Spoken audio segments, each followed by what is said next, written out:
থেকে তুমি যেখানেই পলায়ন করো না কেন, মৃত্যু তোমার সাথে মোলাকাত করবেই করবে। তুমি দেখা করতে হবে না, সেই তোমার সাথে দেখা করবে। তুমি মৃত্যুকে ডাকতে হবে না, মরণ তোমাকেই ডেকে নিয়ে আসবে। মরণ নিজেই তোমার সাথে দেখা করবে, সেই তোমাকে কবরে আনবে, তুমি আসতে হবে না।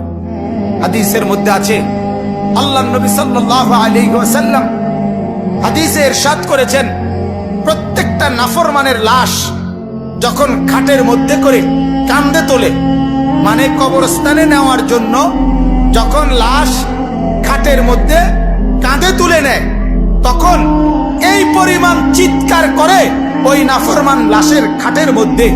আল্লাহর নবী সাল্লাল্লাহু আলাইহি সাল্লাম বলেন, যদি একটা সেকেন্ডের চিৎকার তোমরা ওই নাফরমানের শুনতা, তাহলে পৃথিবীর কোনো মানুষ কাউকে কাঁধে আর লাশের খাটিয়া তুলতো না, বরং ফেলে রাখতো আর কুকুর বিড়ালে খাইতো। এরা শুধু চিৎকার করে নাফরমান বলে, আল্লাহর দোহাই আমার স্বজনরা আমার ওইদিকে নিও না, ওই কবরে আমারে নিও না, নিও না আমারে, ওইখানে নিও না, আমারে নিও না। হায় তোমরা আমারে কই নিচ্ছ? তোমরা না আমার স্বজন, তোমরা না আমার সন্তান। আরে নামাজ ছাড়া বাদ তো কুত্তারও মেলে, বাদ তো জানোয়ারেরও মেলে, বাদ তো বেঈমানেরও মেলে। এটা তো আশ্চর্যের কিছু না বেটা। ভাত খাবার এটা তো বেঈমানেও খায়।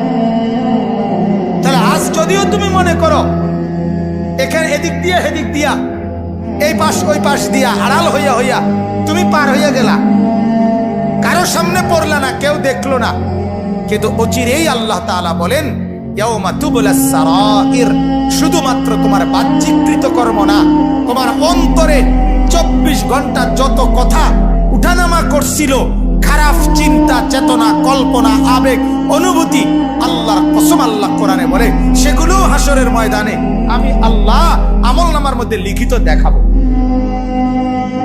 ইয়াউমা তুবলাস সারাইর, বুঝেন? এখন তো দিলের কথা কেউ জানে না।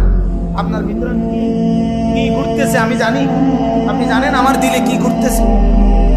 আল্লাহ তাআলা বলে, সেগুলো আমি তোমার সামনে দেখাবো।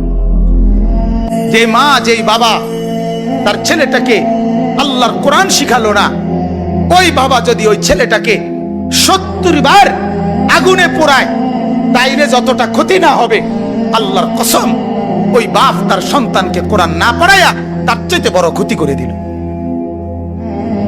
আপনি আপনার ছেলেটার বড় ক্ষতি করে ফেললেন, অনেক বড় লস হয়ে গেল বাজা। নয়তো ভাত তরকারি যেটা খাওয়াই না, এটা হেতো যেমন খায়, আমরা ফুতাইতেও খায়।